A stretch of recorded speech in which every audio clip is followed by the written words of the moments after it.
Mahal, this is our special day. With you, everything seems so beautiful. You are the best thing that happened to me, Mahal.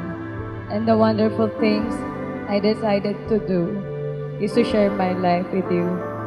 I can't even imagine how blessed I am na ikaw ang binigay ng Panginoon sa akin kahit mostly sa relasyon natin is LDR tayo.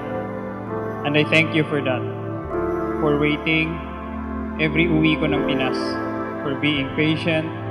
For every bit of understanding, pag-aaruga, at lubos na pagmamahal sa akin.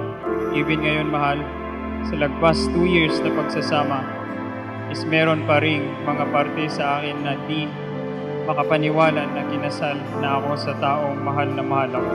At mahal na mahal din ako.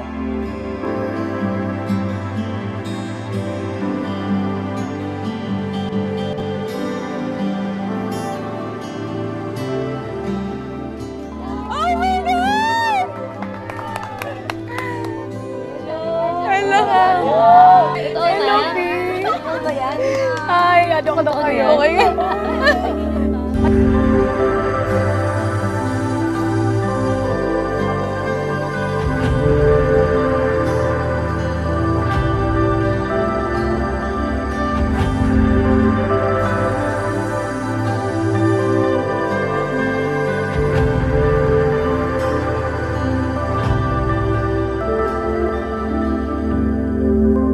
I promise you that whatever happens, I'll always be here for you.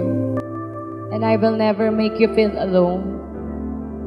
Pinapangako ko sa'yo na dito lang ako palagi to support you through ups and downs. At kahit ano pagsubok ang harapin natin, dito lang po ako para sa'yo. Magtiwala ka lang sa akin. Mamahalin kita at aalagaan till tatanda't puputi ng mga buhok natin. I always wanted what's best for us, mahal. As long as kasama kita, kakayanin ko ang lahat para sa'yo.